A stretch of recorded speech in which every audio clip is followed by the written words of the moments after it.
Hi, I'm Heath Patten. I'm 41 years old and I'm an art historian and an archaeologist. I remember as a child I heard these stories of these great sacred objects and beautiful, wondrous sacred architectures in distant lands. I was intrigued.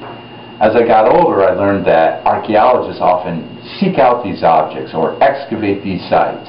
It was at that point I knew that that was the discipline for me. Since I was wanting to do that, I've always kept myself physically fit. After all, field archaeologists, we have to throw a lot of dirt. In terms of the show itself and being a host or a co-host on the show, what I could bring to that is my determination to seek out these objects and to get at the truth that is beneath them or the foundation of them, to peel back the layers. And to do this, you need to do two things. One, you have to engage in dialogue. And I would encourage that and entertain that with the other hosts. But more importantly, you have to often think outside the box, because as the show title is, Artifact, artifacts are objects made by humans. Humans often are the irrational, often act in the illogical. And so you need a set of tools to be able to investigate that, to investigate human behavior, to investigate emotion. After all, how does a scientist measure the spiritual? How does a historian work without text? So it is those sets of tools that I could bring to the show. And that brings me to one of the objects that I think is probably one of the most well-known of the objects that I've seen that the series is looking at, and that is the Holy Grail. So let's imagine that this cup is the Holy Grail. What can the Holy Grail tell us? Well, one, we have to determine, are we dealing with the Holy Grail or what's called the Holy Chalice? Really what happens is the two become one in later stories.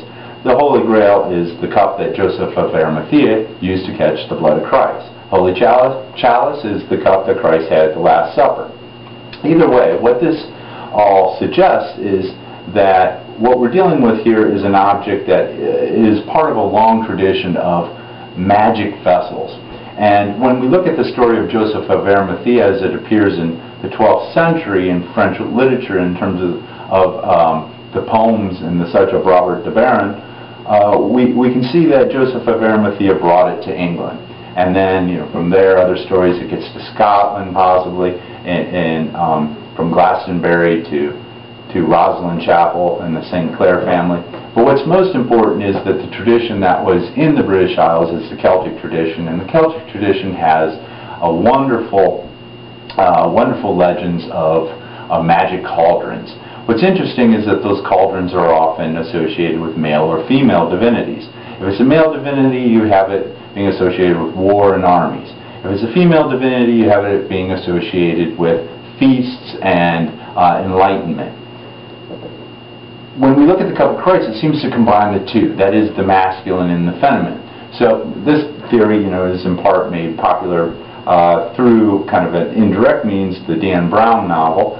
But what's more important is to look and analyze the object in that light. You have to go outside the orthodoxy, outside conventional thought, and start to entertain alternative theories. That is what I would like to do in my quest, because that's what these objects are all about, a quest. Human and human behavior and the quest. So I hope that I can pursue these quests, and I thank you for your time and considerations. Goodbye.